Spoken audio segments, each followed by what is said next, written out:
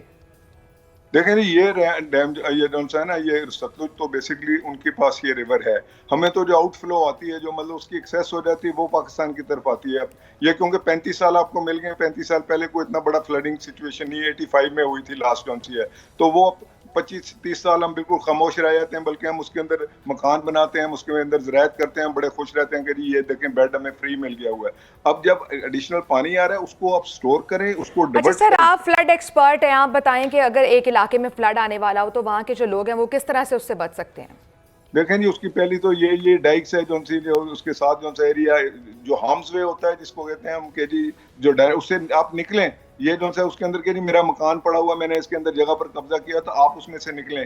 یہ جس ایریا میں یہ فلڈنگ کا زیادہ آ رہا ہے، یہاں سب سے پہلے 3 نقصان آ رہے ہیں، ہیومن لائف ہے، دوسری لائف سٹاک ہے۔ یہ ہمارا کور پنجاب کا ایریا ہے جدھر لائف سٹاک دنیا کی بیسٹ لائف سٹاک پیدا ہوتی ہے، تو ہمیں اپنی جانوں کے علاوہ جو سی نا یہ جانوروں کی جانیں جو سی نا ہمارے لیے بہت بیش قیمت ہے، اس کو کہتے ہیں۔ پھر یہ ہے کہ جو سے ڈپارٹمنٹس ہیں، اس کی ڈائکس جو سے اس کے بند ہیں، اس کو مضبوط کریں، اس کے اوپر کوئی توجہ نہیں، وہ ایک حاضری سی پڑتی ہے، اس کو کہتے ہیں نا روز آپ ٹی وی کے اوپر آ کر جو سے نا اپنا شور سر یہی نااہلی ہے ہماری، اور جس کا خمیازہ ہم ہر سال بھگتتے ہیں۔ بہت شکریہ سر آپ کا۔ ڈاکٹر پرویز ہمارے ساتھ موجود تھے۔ ہماری نااہلی یا ہمارا لیک آف ویژن کہہ لیں، نالائکی کہہ لیں، لیکن اس کا خمیازہ ہمارے لوگ بھگتتے ہیں، جانی نقصان بھی ہوتا ہے اور مالی نقصان کا بھی ہمیں سامنا ہوتا ہے۔ بالکل، اور فلڈ سے وہ لوگ زیادہ متاثر ہوتے ہیں جو دریا کے قریب آباد ہوتے ہیں، وہاں پر تو ہمیں پودے اگانے چاہیے، درخت اگانے چاہیے تاکہ فلڈ سے بچا جا سکے، اور اگر ایسی سچویشن پیدا ہوتی ہے تو پلیز اپنے گھر کی پرواہ مت کریں، اپنی جان کی پرواہ کریں، اپنے مویشیوں کو بچائیں۔ بریک لیں گے، اسٹے ود اس۔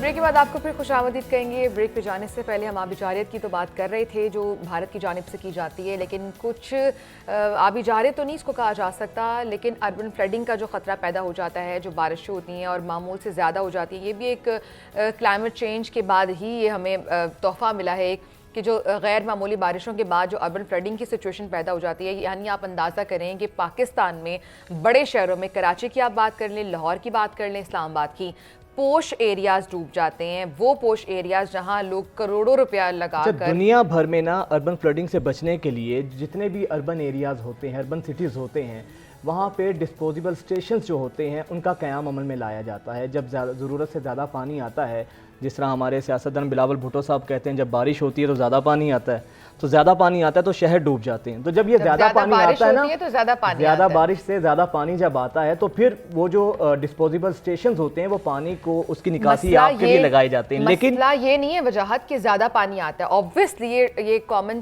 سینس ہے کہ زیادہ بارش ہوگی تو زیادہ پانی ہوگا، لیکن اس کو ہم نے مینیج کیسے کرنا ہے یہ میٹر کرتا ہے۔ ہمارے ساتھ ایم ڈی واسا موجود ہیں، غفران احمد، ان سے بات کر لیتے ہیں۔ السلام علیکم غفران صاحب، ویلکم ٹو نیوز مارننگ، بہت شکریہ آپ کے وقت کے لیے۔ یہ بتائیں کہ بارشیں ابھی ہونے والی ہیں، اب مانسون بھی چل رہا ہے اور آلموسٹ اینڈ ہونے والا ہے مانسون کا بھی، اربن فلڈنگ کا جو خطرہ پیدا ہو جاتا ہے، اتنا زیادہ پانی ہوتا ہے، اس سے کیسے مینیج کیا جا سکتا ہے اور کس طرح کیا جاتا ہے ابھی؟ جی بسم اللہ الرحمن الرحیم۔ بلکہ یہ تو اب مانسون کا آلموسٹ اینڈ ہے۔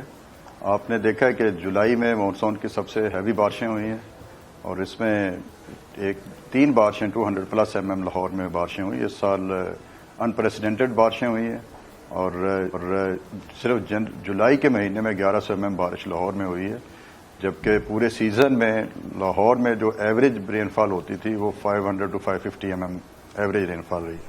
تو صرف جولائی کے مہینے میں 1100+ mm بارش ہوئی ہے، انپریسیڈنٹڈ بارشیں تھیں۔ غفران صاحب قطع کلامی معاف کیجیے گا سر، یہ جو ملی میٹر بارش ہوتی ہے، یہ جو پیمانہ ہوتا ہے ناپنے والا، وہ جو موسمیات والے ہوتے ہیں یہ ان کا نہیں ہوتا، یہ واسا کا انڈر یہ ڈومین آتی ہے کہ وہ بتا سکے کہ کتنے ملی میٹر کہاں بارش ہوئی ہے؟ جی دیکھیں، موسمیات جو ڈپارٹمنٹ ہیں انہوں نے صرف 2 جگہ پہ رین گیجز لگائی ہیں، ایک ایئرپورٹ پہ اور ایک جیل روڈ پہ، جبکہ واسا نے 18 ڈفرینٹ پلیسز پہ رین گیجز لگائے ہیں تاکہ پراپر میجرمنٹ ہو سکے، کیونکہ بارش کی رین انٹینسٹی جو ہوتی ہے وہ ایون روڈ کی ایک سائڈ پہ ڈفرینٹ ہوتی ہے، دوسری سائڈ پہ ڈفرینٹ ہوتی ہے۔ تو آپ صرف 2 گیجز سے اگر کہیں کہ جی لاہور کا آپ رین فال ایوریج نکال لیں گے، وہ امپاسبل ہے۔